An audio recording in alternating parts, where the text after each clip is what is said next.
กล่องสุ่มกล่องสุ่มอาหารทะเลสดสดนะคะ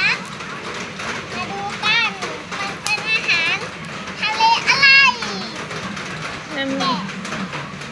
ดี๋ยวนะคะ แกะกัน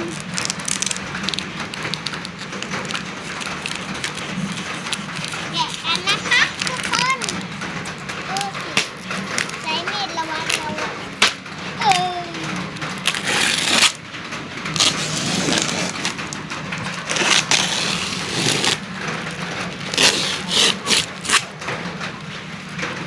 กตัวหนึ่งบอกไม่ชุเล่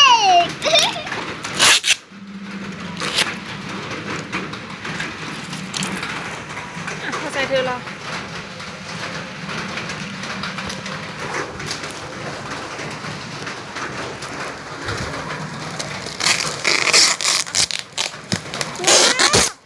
แม่พริกยกก็ได้เอาเท้าถ่ายรูปกล่องสิ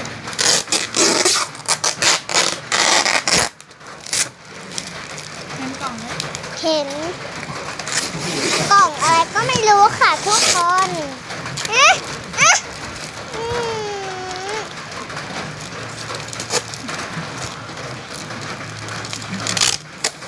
เอาน้องไม่ได้ดูกล่องแล้วน้องเห็น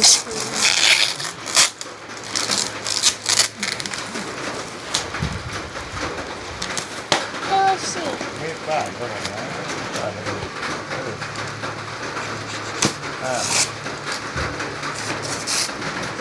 ชื่อ คือกล่อง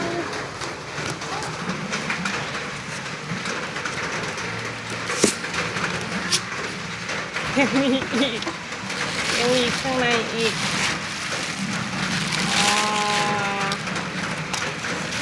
ดูสิได้ตัวอะไรมาบ้างยังน้ำแข็งยังแข็งอยู่เลยนะคะ แม่หนูขอถ่ายบ้างนี่นะคะอุ้ย ทำยังไงจะกินเป็นล่ะเนี่ย ว้าวว่าปลาทอดเอ้ย ปลาทู ปลาทูพูดผิดอ่ะ นี่อะไร นะคะ อันนี้หมึก ปลาหมึกนะคะ มุกกระโดด ปลาหมึก แล้วอันนี้จะเยอะอันดีสินี่หมึกอันนี้อย่างวะ หอยหลอด ไม่หรอกเจ๊กินเป็นดีกว่านี่ปลาทูสด ใช่ค่ะ แล้วก็มีกุ้ง กุ้ง กุ้งขาว กุ้งขาวนี่นะคะ ว้าวกุ้งตัวใหญ่ก็มีอยู่ตรงนี้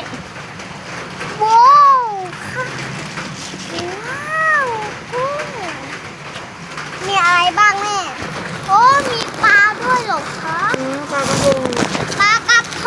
งค่ะ ปลากระพงนั่นแหละให้ ปลา นั่น ก ได้ ระ กิน พ ก่อน ง ก็ ให้นั่นได้กิน มีน้ำด้วย สร้างนี่เถอะ อันนี้คือปลาหมึ สร้าง ก เป็นกล้องล้วงไง นี่คือปลาหมึก 550แพงอยู่อะ รวมเลย150 บาท นี่คือปลาทู เพราะว่ามันจะราคาซ้ำกันกับตลาดแต่ว่ามันสดกว่า โอ้ยเจ็บจัง ถ้าเชียร์เอาไส้ไปนี้บ่หรือว่าไส้ทรงพิษไหม ใหญ่ เอาเรือมันมือนะ ตั้งมัน กั้งทำยังไงกินเนี่ยอันตัวกั้ง กัง หมดแล้วไม่มีหอยนางรมเลย ไหน ไม่มีไม่พูดได้ไม่มี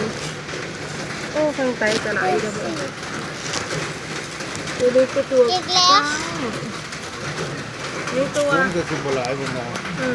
ตัวเหมือนกันเลยนะ ตั้งที่แค่นี้นะ ดูสิค่ะเอ๊ะบาง หอยหลอดใครน่าได้กิน ดูสิ